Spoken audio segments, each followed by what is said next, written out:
The noise of drills echoed from the workshop, but my stomach had been uneasy all morning. It had been a year since Daniel's funeral. A year since I last heard his voice echo down the hallway of our home. I hadn't stepped foot in his workshop since.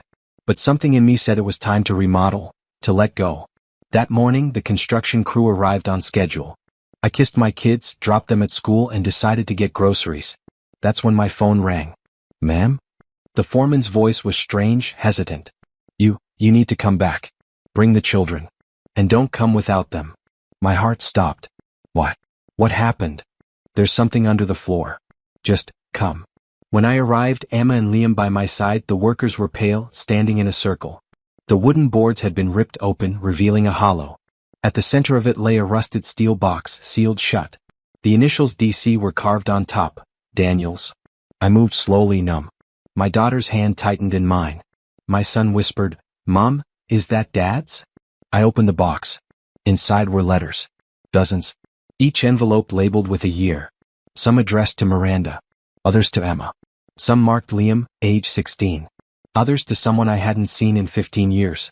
Emma gasped. "Is that?" She didn't finish. She fainted before I could catch her. Because the envelope she saw wasn't addressed to any of us. It was addressed to Isabel Harper, the woman who once tried to destroy our family. And Daniel's message to her was dated next week. Emma was still out cold on the couch when I sat with the letter in trembling hands. My daughter had only met Isabel once, at a hospital when she was 5. She didn't remember her, but I did. Isabel Harper had been my husband's ex-fiancée. She was obsessed with Daniel. When he married me, she tried to sue him, stalked me at work, even sent fake paternity claims. Eventually, a restraining order silenced her, or so I thought. The envelope read, "To Isabel Harper. If you're reading this, it means it's time." Inside, Daniel's words hit like a hammer. "I know you'll come back. I know grief will tempt Miranda to renovate. That's why I hid this now. You took something from me once. But I took something back, something you'll want. Look in the back corner of the workshop under the second slab. And remember, I warned you years ago, touch my family again and I'll end this quietly." There was no signature. Just a small drawing, Daniel's symbol for our family. A tree with 3 branches. I grabbed a flashlight. The crew had already stepped back, spooked. I pulled the slab aside.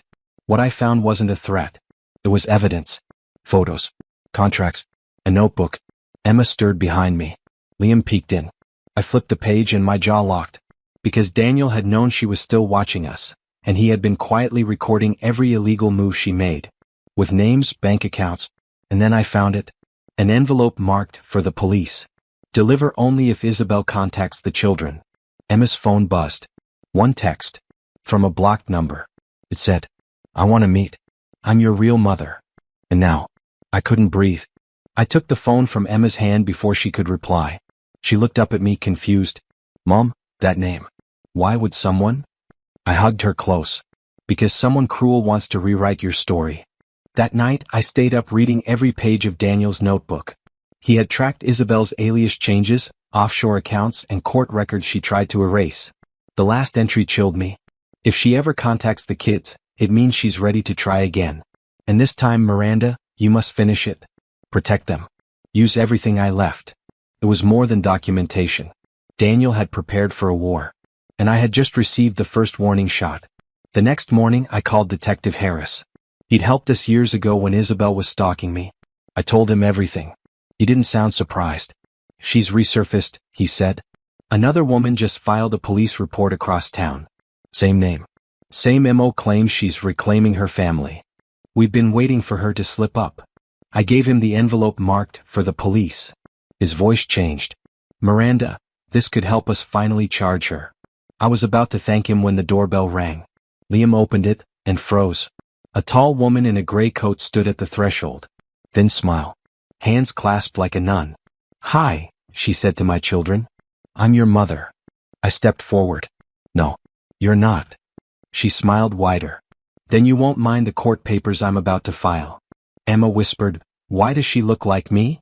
I stared at the woman who nearly destroyed my family once, and realized she hadn't come to reclaim anything. She had come to steal what Daniel left behind. I didn't flinch. I'd faced down Isabel once before, when she tried to claim Emma during Daniel's chemo. Now she was cleaner, softer, draped in false kindness, but her venom was still the same. "I'm here for my children," she said, eyes flicking to the hallway behind me. "They're not yours," I said quietly. "You gave up that right when you chose money over them." She tilted her head, almost amused. "Funny. That's what he said before he died." My jaw tightened. I glanced toward Liam, who was clutching Emma's hand from behind the stairs. "My babies, his legacy. What do you want?" I asked. She pulled a paper from her bag, a custody petition. "I want what was mine. Daniels will left the business to me before he changed it. You tampered with it. I have evidence. I want the workshop, the house, and shared custody of the children." I felt my pulse pounding, but I stayed calm. "You're bluffing," I said. "He legally removed you. I have all the documents, including your arrest record." She smiled again. "We'll see what the court believes." Then she added, "Your daughter faints easily. Must be genetic." My fingers dug into the doorframe. She turned and walked away, but she left the petition on the floor. The next morning, I received an unmarked envelope in the mail. Inside was a photo of Emma, asleep in her bed. Last night. The timestamp read, 2:42 a.m. And there was a sticky note on the back that simply said, "It's not over." I locked every window that night. Emma and Liam slept in my bed. I didn't call the police. Not yet. Instead, I pulled out the flash drive Daniel had left me, the one he gave me in case something ever happened to him. I'd never opened it before. He told me it was a last resort. Inside were dozens of files. Scans of property deeds, phone recordings, screenshots of texts. But one folder was labeled, "For the day Isabel returns." I clicked. My screen lit up with footage. Recorded on the workshop security system. There she was, Isabel. Months before Daniel died, digging beneath the workshop floor with her brother. A metal case. Documents. Jewelry. Daniel's first will. They had buried it. To fake its theft. And when Daniel confronted her, that's when she disappeared without a trace. He must have found a way to recover it all before his final chemo. And now he had passed it to me. The timestamp proved she was lying, again. I sat there shaking, not with fear, but with clarity. I copied the footage. Drove straight to my lawyer. Explained everything. By noon, he had filed an emergency injunction. Isabel would be served in 48 hours. But just as I pulled into the driveway, Emma was gone. And Liam was crying in the living room, whispering, "Aunt Isabel said she was taking Emma for a surprise trip." My heart nearly exploded. I raced to Emma's room. Her school backpack was gone. Her favorite stuffed rabbit too. Liam, barely holding back tears, repeated, "She said it was a surprise trip, and not to tell." My hands shook as I called Isabel. No answer. Next, I called the police, reported a possible child abduction. They told me to stay put. But I didn't. I had one clue. Isabel always bragged about her fiancé's vacation cabin in the woods. Daniel once took me there years ago. She didn't know I knew where it was. I got in the car and drove for nearly 2 hours through snow-drenched roads, Liam asleep in the back seat. As I pulled into the narrow drive near the woods, I saw a black SUV parked outside. Lights were on. Someone was moving inside. I left Liam locked in the car with my phone, told him to call if anything happened. Then I walked to the door quietly. And what I saw through the window made me freeze. Emma eating dinner.